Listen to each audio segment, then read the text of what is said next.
Welcome back to the channel. On today's episode, we're taking a look at those 4 seasonings and spices that we examined in the last episode and how they got to the frontier. Well, today on the Deerskin Diary, we're going to take those seasonings and spices and we're going to combine them into something called kitchen pepper. And then we're going to use that kitchen pepper to season a bear roast. And we're going to cook that bear roast in a Dutch oven over the campfire and try it out. So stick around. I can barely contain my excitement on this one. We're going to take these exotic ingredients and we're going to combine them and try to recreate the flavor of an early American frontier meal.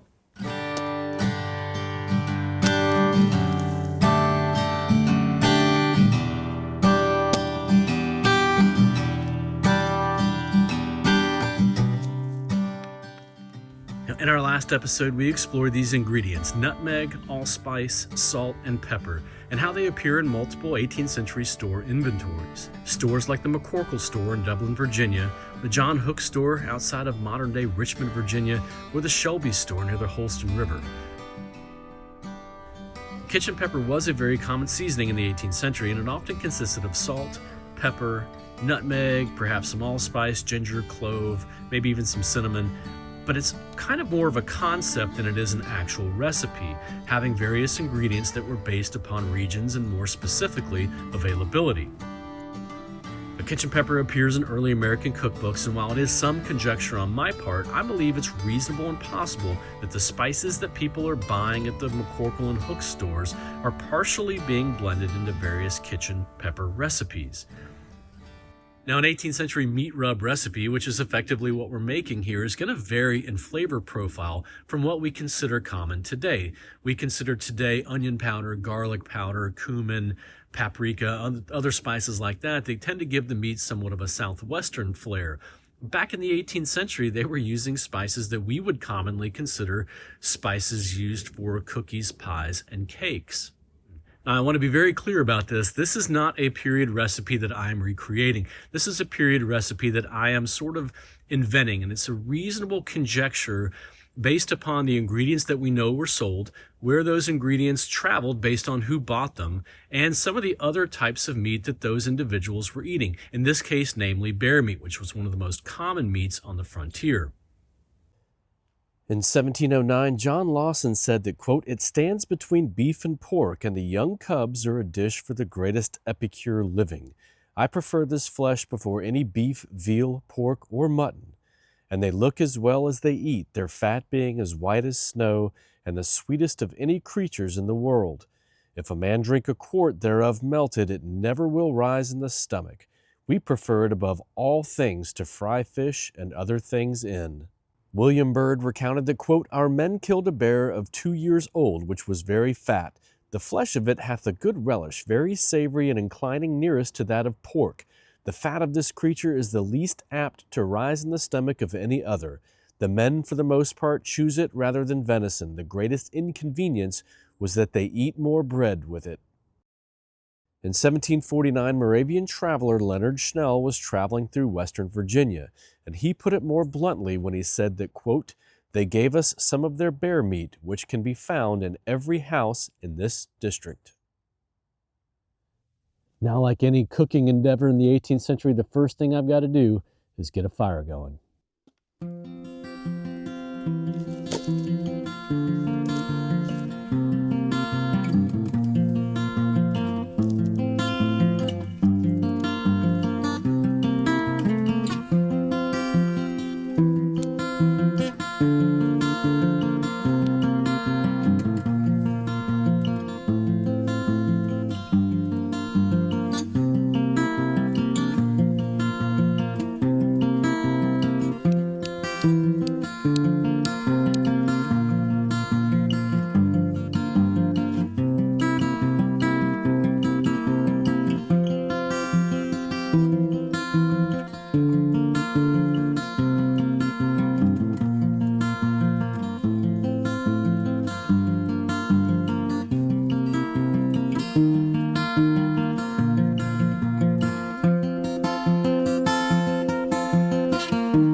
All right, let's get this recipe started. I'm going to be using this small wooden mortar and pestle here, and I'm going to be adding the ingredients into this as I grind them up and then put them in a bowl, mix them all together before I finally put them on the meat, and then get the meat on the fire.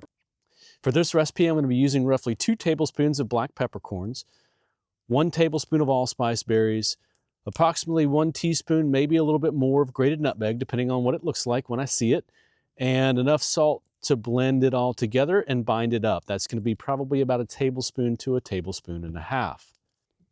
Now, if you're not trying to be as historically purist as I'm trying to be, then you might also consider adding some cinnamon or some clove, maybe some sage or thyme as well.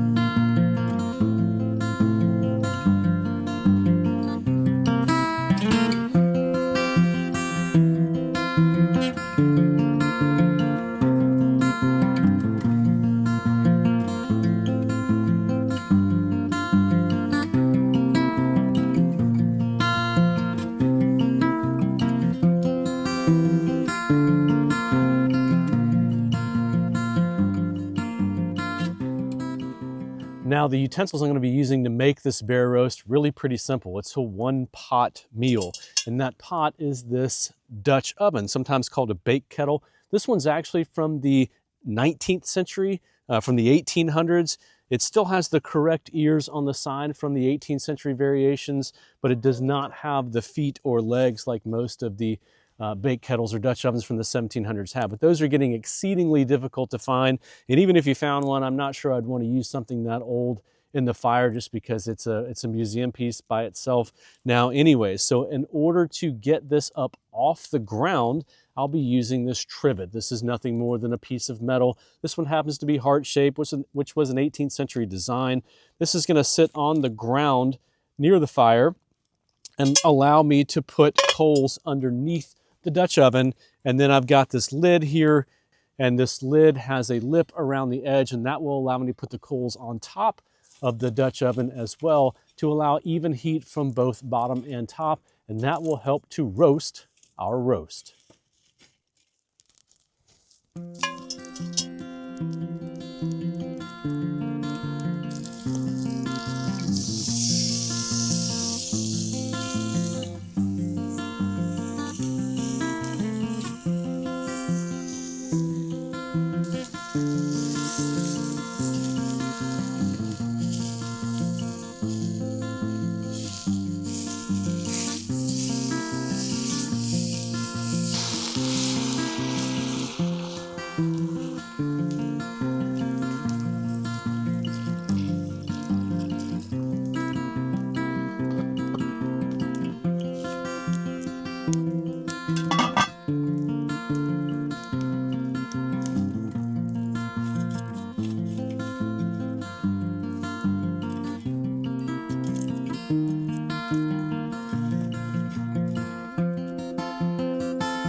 Now, every 30 to 35 minutes or so, I'll rotate the Dutch oven because it has a hot side from the fire that I have here keeping wood burning for additional coals, because I'll also have to change those out or add additional coals to the top and bottom, again, every 35 minutes or so, depending on how hot the coals stay and how hot the Dutch oven stays. I'm trying to keep it around 300 to 325 degrees Fahrenheit, just like you would in your oven at home. So at the end of the day, this doesn't take a lot of fancy equipment, but it does take time, and it certainly takes patience.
All right, here we are, that bear roast with the salt, pepper, nutmeg, and allspice blend. I can really smell the allspice and nutmeg. I could smell it while it was cooking. I can really smell it now.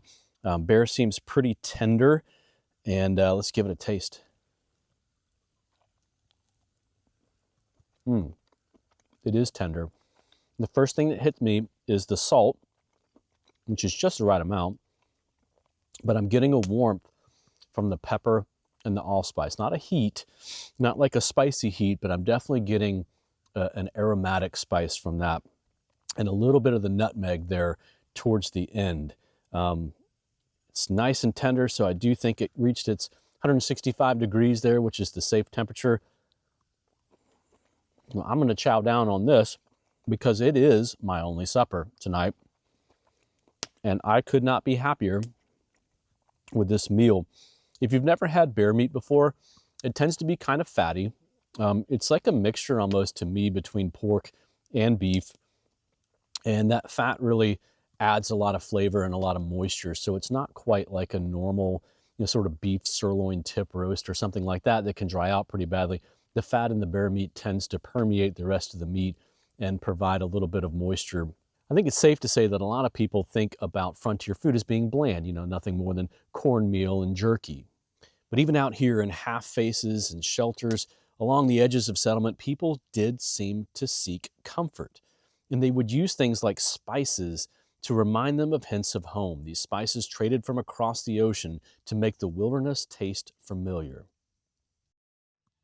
And that's the story that a dish like this tells to me. And what it reveals about the frontier to me is it's another example of luxury gained through ingenuity.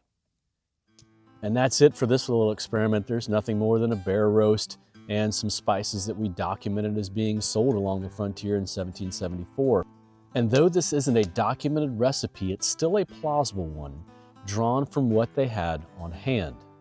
And it reminds me that there are gaps in the written record, things that we will never simply know, and there are certain things that we have to kind of try to piece together from time to time, never knowing if we're right or wrong, but perhaps getting a little bit closer to that historical experience, this time through our taste buds. And if you like this sort of content, please hit that like and subscribe button and share this with your friends. We've got more coming, and I'll see you next time on the Deerskin Diary.